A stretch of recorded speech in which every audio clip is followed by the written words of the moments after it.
Today, you guys, for reading workshop, we are going to be focusing on becoming experts and then teaching others from nonfiction texts.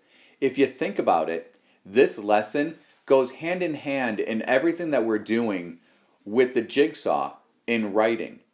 If you want to know a way to make sure that number one, you're successful in writing and in reading, it's going to come down to this lesson. This lesson is going to teach you how to be an effective communicator and how to effectively teach other people the material that you're learning. So let's focus on today's teaching point, which is going to be the focus of our entire lesson. And that is readers of expository texts or nonfiction books become experts ourselves, and we can, in turn, teach others. We teach using an explaining voice, gestures, and illustrations. So you know that today's lesson is going to focus on you being able to effectively communicate or teach others about the text that you are using. And you are going to do it using 3 different styles. And you're going to use all 3 of them. You're going to have an explaining voice, you're going to use gestures, which are movements, and you're going to have illustrations. All of these are going to be required today in reading workshop and also should be a part of what you do in writing for the jigsaw. Alright guys, so what I'm going to do is I'm going to read to you a section of a story called Bugwise.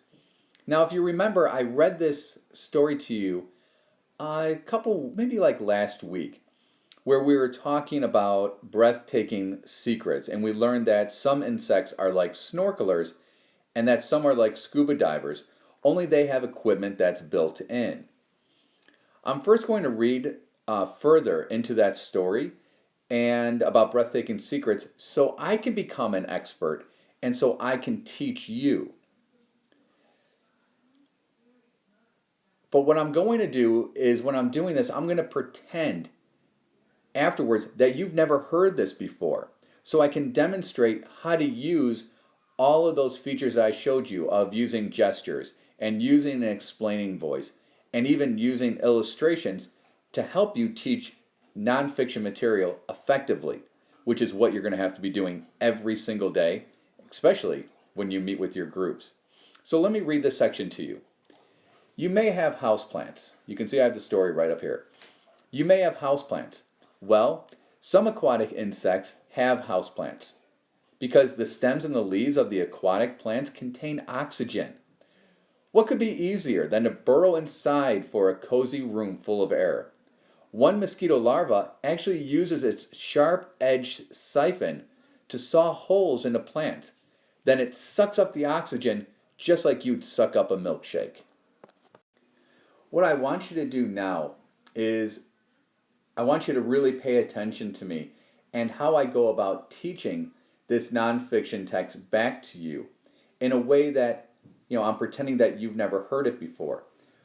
Listen to my teaching voice, my explaining voice as I call it. Look for the gestures that I use and even look for illustrations that I use to help get my point across to teach you about the text. These are 3 things that you should be using every time you are teaching someone about the nonfiction text that you are reading. So what I'm going to do now is I'm getting ready to retell you the piece of nonfiction that I just read to you about Bugwise.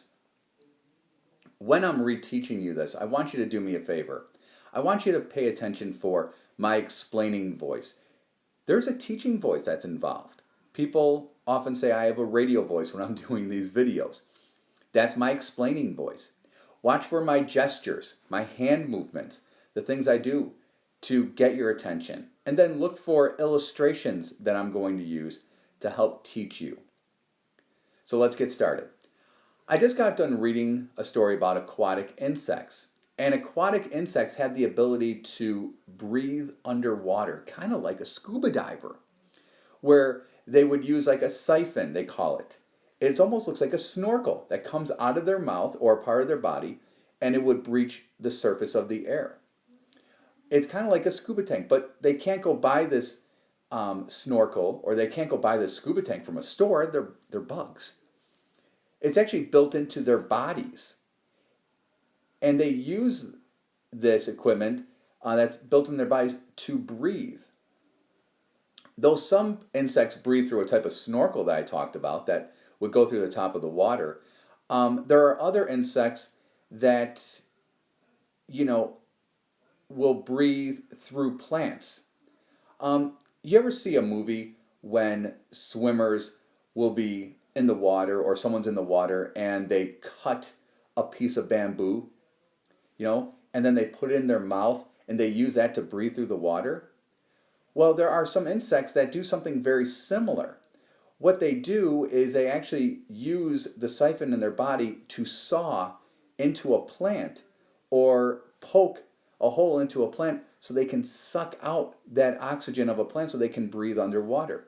It's very similar to what you would do when you get a milkshake or a drink and you take the straw and you put it into the cup and then you suck it out and you get the milkshake. Very similar to what a bug does. And if you look here off to the side, you can see that I have an example for you, a visual for you to see. This is a mosquito larva. And what it's doing is it's using its siphon, its nose, to poke a hole into that plant, and it's sucking the oxygen out so it can breathe underwater. If you think about it, it's an amazing thing to see. It's fascinating. So that was my retell for you. That was how I would go about teaching you about aquatic insects. Did you notice my explaining voice? I had one. Did you notice my gestures? I use a lot of hand movements. There was emotion in my face. Did you notice the visual? Did all these things help you? Yes. Did you notice how I just didn't spew off facts, but I included examples? Like, you can't buy this stuff at the store? Or I gave an example from a movie? When I give examples, that also helps you teach another person because you're giving them something they can relate to. And that's going to be really important. So what does this all really mean for you? Well, the reason why this skill is so important today is because we're going to use it in so many different avenues in our classroom. We are going to be using it in reading because we're going to be practicing it. We're going to be using it in writing because we're doing the jigsaw with the human body. We're going to start using it in math. And that's why you need to learn this and you need to master it. So to ensure that you're mastering it and to ensure that you're doing this correctly, today you're going to be reading with a partner that I'm going to assign to you. And you're going to practice the skills that I taught you in this video. You're going to be reading your book out loud to your partner.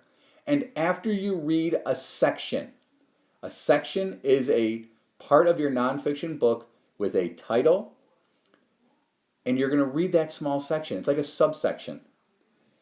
And you will in turn then teach each other what you've just read using your explaining voice, gestures, and visuals from your book. You are going to practice using these three things to teach your partner. Because later, your partners are then going to have to go and teach someone else who is not seeing your story. So you're going to read aloud, you're going to teach your partner, they are going to read aloud to you, they're going to teach you, and then at some point today, your partner is going to take what you have taught them to teach someone else. So you better make sure that you're using these things correctly. And if you don't understand how to do it, go back and watch the video again. Be ready to be assigned your partners today and get ready to become an expert at teaching others from nonfiction texts.